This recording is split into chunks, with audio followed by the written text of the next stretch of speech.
Isang mapagpalang araw sa inyong lahat. Pakinggan ang isa na naman nating kwento tungkol sa isang maalamat na engkanto. Bago tayo magsimula, huwag kalilimutang mag-subscribe sa channel na ito para sa mga panibagong episodes na inyong mapapakinggan. Ako si Papa Obet at ito ang Lihim ng Gabi.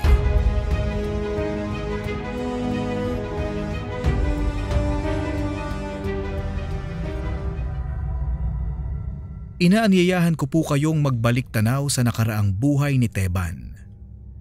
Kasama ang kanyang hindi malilimutang karanasan noong kanyang kabataan. Atin pong pakinggan ang istoryang ibinahagi niya para sa ating lahat at irespeto po natin ang kanyang kwento. Taong 1975 sa Argao, Cebu. Noong mga panahong ito, usap-usapan na sa aming baryo ang mga nilalang na nananahan sa Mount Lantoy.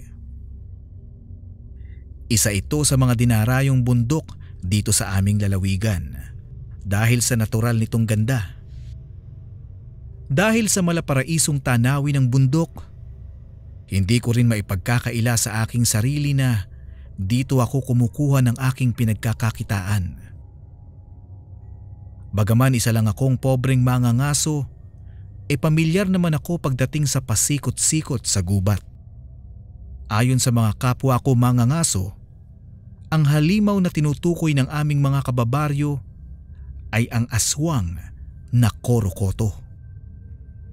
Noong una, hindi naman ako naniniwala sa mga aswang at mas pinaniniwalaan ko pa ang mga engkantong nananahan doon sa bundok ng Lantoy. Gaya ni Maria Cacao. Marami na kasing nakakita at nakapagpatunay na totoo ang diwatang ito na pinaniniwala ang gumagabay sa mga mangangaso. Magandang umaga sa iyo, Teban.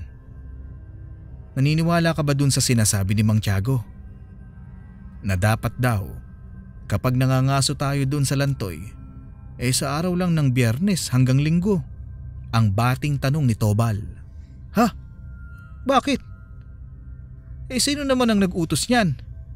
Ang lokal na pamahalaan ba? Pagtataka kong tugon at tanong.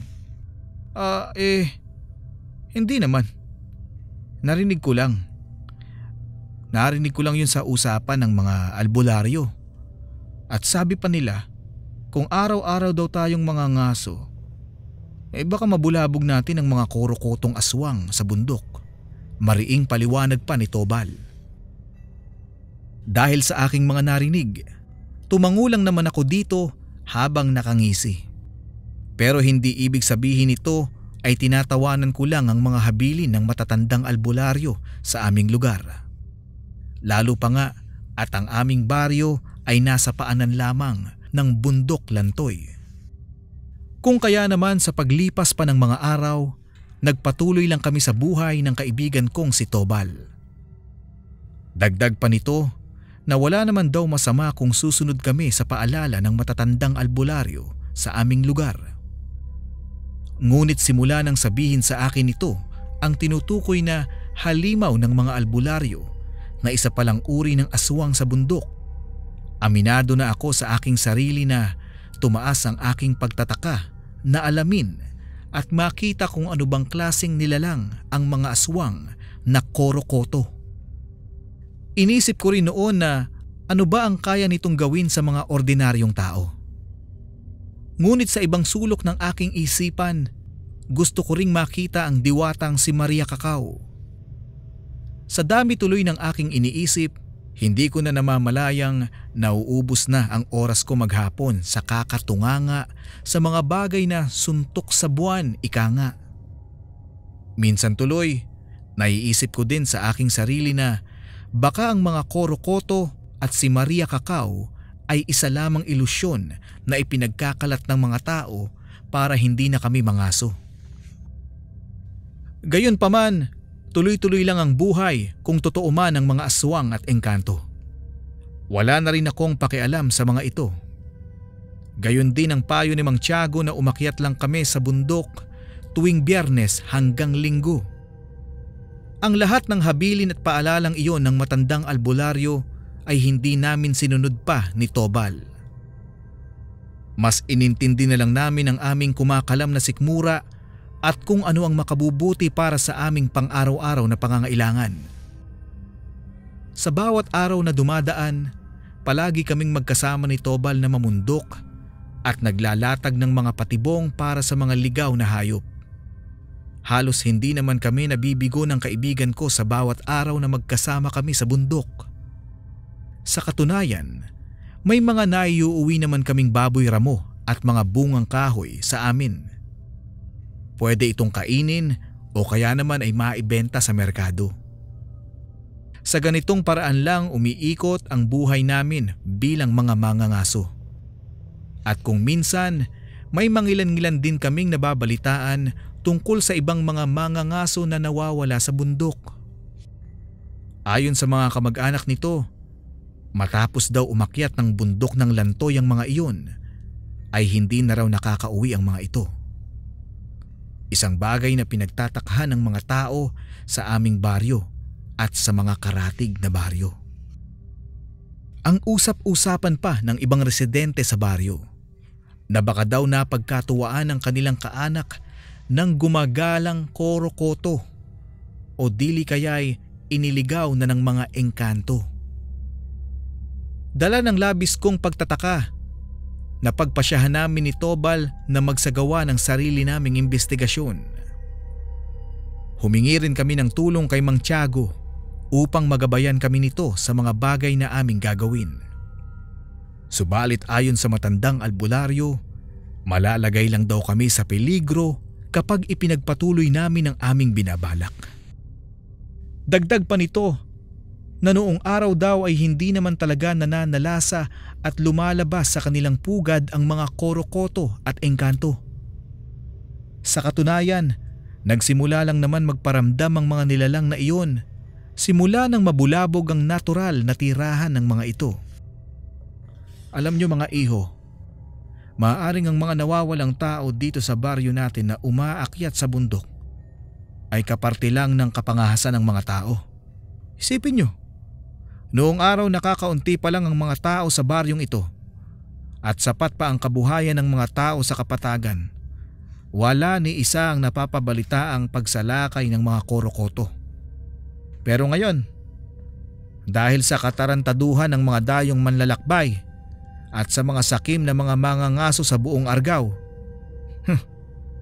nagising ang mga nilalang na hindi naman dapat magising. Kaya't kung ako sa inyo, hayaan nyo na yung mga taong nawawala na iyon at intindihin nyo na lamang ang inyong mga sarili. Dahil maaaring ang mga taong gusto ninyong makita ay matagal ng patay. Magkakasunod na paliwanag ni Mang Tiago. Dahil sa aking mga narinig, minabuti ko na lang na magsawalang kibo at unawain ang bawat katagang binitiwan ng matandang albularyo. Ngunit lingid sa aking kaalaman, may nabuo palang plano si Tobal sa kanyang isipan na palihim nitong sinasabi sa akin. Ha? Tobal? Tobal? Ano bang iniisip mo? At parang lutang yung isip mo. Derechahan kong tanong. Oh, wala naman Teban. Binubuo ko lang sa aking isipan ang itsura ng korokotong aswang at yung diwatang si Maria Cacao. Mariing paliwanag ni Tobal. Sa palagay mo, tutuloy pa ba natin yung pangangaso sa bundok? Kayong ito lang naman yung alam nating hanap buhay eh. Patanong kong tugon. Siyempre, itutuloy pa rin natin yung ating mga nakagisnan. May aswang man o engkanto sa loob ng gubat. Sang-ayon pang paliwanag ni Tobal. Maya-maya pa nang magkasundo kami ng kaibigan ko, tapatan kong sinabi dito na wala naman kaming magagawa kung hindi magpatuloy sa aming nakagisnang buhay. Inilahad ko rin sa aking kaibigan na kailangan lang naman namin talagang mag-ingat at huwag magpapaabot ng takip silim sa bundok. Sumang-ayon naman si Tobal sa aking pinagsasasabi dahil batid nito sa kanyang sarili na may punto naman ang lahat ng bagay na gusto kong mangyari. Higit sa lahat, para din naman ito sa aming kapakanan. Kaligtasan kung sakaling makakita kami ng aswang. Isang araw, maaga kaming nangaso ni Tobal at sinuyod namin ang buong kagubatan kasabay ang paglalatag namin ng mga patibong para sa mga baboy ramo. Pero nang matapos namin ang paglalatag ng mga patibong, pansamantala muna kaming nagpahinga sa isang malilim na puno. Kung kaya naman sa sumunod na pangyayari, hindi ko napansin ang pagdaan ng matandang lalaki sa aming likuran na mukhang ermitanyo. Habang nakatitig ang matandang iyon sa amin, napansin kong nanlilisik ang mga mata nito kahit sa katirikan ng araw. At sabay sabi ng, "Anong ginagawa niyo rito sa loob ng kakuhian? Wala talaga kayong kadala-dala mga tao kayo. Akala yata ninyo lahat ng naririto sa gubat ay pag-aari nyo," ang sabi ng matandang ermitanyo. "Kaya nauubos sa bundok na ito ang mga baboy ramo at mga ibon dahil sa mga katarantaduhan at mga kalokohan nyo. Ganyan ba kayo kahayok? At wala kayong makain sa kapatagan kaya't dito kayo namimerwisyo?" Magkasunod na tanong at paliwanag ng matandang lalaki. Dala ng labis kong pagkagulat ni hindi man lang ako nakapagpaliwanag ng mga oras na iyon. Bagkus, ginapangan pa ako ng kilabot sa buo kong katawan dahil sa mga titig na iyon ng matanda. Noong pormang sasagot si Tobal, bigla naman itong napahinto sa pagbuka ng kanyang bibig. Inakala kasi namin noon na nag-iisa lang ang matandang lalaki, subalit nagkamali kami. Dahil hindi man lang namin naramdaman sa aming mga sarili na napapalibutan na pala kami ng mga katutubong naninirahan doon. "Umalis na kayo sa lugar na ito. Kung may pagpapahalaga pa kayo sa inyong mga buhay, umalis na kayo," giit pang paliwanag ng matandang lalaki. Maya-maya pa, napansin kong hinawakan ni Tobal ng mahigpit ang kanyang sundang. Isang indikasyon na handa nitong ipagtanggol ang kanyang sarili. Subalit nang akma itong tatayo mula sa aming inuupuan, biglang humuni ang mga nilalang sa aming paligid na parang mga ibon. Isang indikasyon na handang makipagpatayan ang mga iyon. "Sigurado ka ba sa gagawin mo, binata? Kapag inilabas mo ang sundang mo sa pinaglalagyan nito, sinisigurado ko sa iyo na maiiwan ang bangkay mo dito para sa aming hapunan," babala ng matandang lalaki kay Tobal.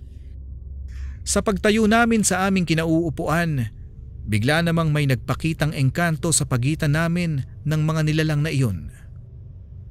Maladyosa ang kagandahan ng diwatang ito na may berdeng kulay ang mga mata at may simbolo sa noo. "Tama na yan, Tandang Lucio. Kung may nilabag ang mga taong ito sa batas ng kalikasan, ako lang ang may karapatang magpatawan ng kaukulang parusa at hindi kayong mga aswang. Marami na rin kayong pinatay na mga ngaso sa bundok na ito. Kaya malaki rin ang kasalanan nyo sa mga tao." Magkasunod na paliwanag ng magandang diwata.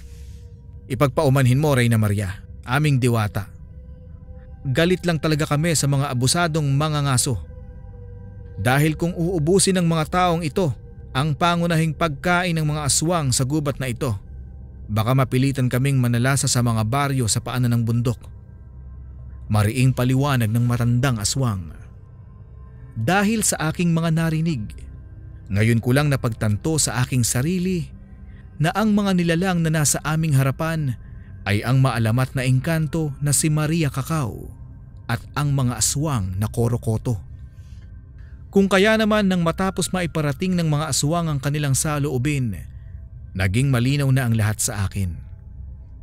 Sa pagtalikod ng mga aswang na iyon, tapatan ding sinabi sa akin ng magandang diwata na kung nahuli-huli siya ng dating, ay malamang sa malamang na pinagpiyastahan na kami ng mga Korokoto. Kaya naman bilang ganti, nangako ako sa diwatang iyon na lulubayan na namin ni Tobal ang mga hayop sa gubat. Napag-isip-isip ko din sa aking sarili na hindi bali nang ubusin ng mga Korokoto ang mga baboy ramo sa bundok, kaysa naman manalasa ang mga ito sa baryo sa paanan ng bundok. Gayunpaman, para makapag-umpisa kami ni Tobal ng panibagong buhay at pagkakakitaan. Biniyayaan kami ni Maria Cacao ng 2 bara ng ginto. Dagdag pa ng diwatang iyon na sapat na ang gintong ipinagkaloob niya para magsimula kami ng panibagong buhay at negosyo sa kung ano ang aming ninanais sa buhay. Gayunnaman, nagpasalamat naman kami dito dahil sa kabila ng lahat ng nagawa naming pagkakamali sa kalikasan, ay naisalba pa rin ito ang aming buhay laban sa mga aswang. Tandaan mo, Teban, utang ninyo sa aking magkaibigan ang inyong buhay at sapat na ang mga gintong iyan para hindi na kayo bumalik sa bundok na ito. Mariing paliwanag at paalala ni Maria Cacao. Maraming salamat sa iyong kabutihang loob, mahal na Reyna Maria. Dahil sa inyo ay buhay pa kami ngayon. Ang tugon kong pasasalamat. Kaya naman sa pagbabalik namin ni Tobal sa aming baryo, inilihim na lang namin ang mga nangyari sa amin at sa mga nilalang na aming nakaengkwentro. Higit sa lahat, ang biyayang bara ng ginto na ipinagkaloob ng Reyna ng mga engkanto. Sa kabila ng lahat, iniisip ko pa rin na kaya pala maraming mga ngaso ang hindi na nakakauwi sa kanilang pamilya sa kadahilanang ito pala ang ginagawang pamalit ng mga aswang para sa kanilang hapunan. Sa paglipas pa ng mga araw, naging palaisipan din kay Mang Tiago kung bakit hindi na kami namumundok ni Tobal. At mas pinili na lang namin na maghanap buhay ng marangal sa bayan, kung saan walang napeperwisyong mga nilalang na hindi ordinaryo, gayon din ang mga ligaw na hayop na namumuhay ng normal at malaya. Magpasa hanggang ngayon, napanatili namin ni Tobal ang aming mga nasilayan sa bundok tungkol sa mga aswang na korokoto. Gayon din ang malaking tulong ng engkantong si Maria Cacao at ang bara ng ginto na ipinagkaloob sa amin.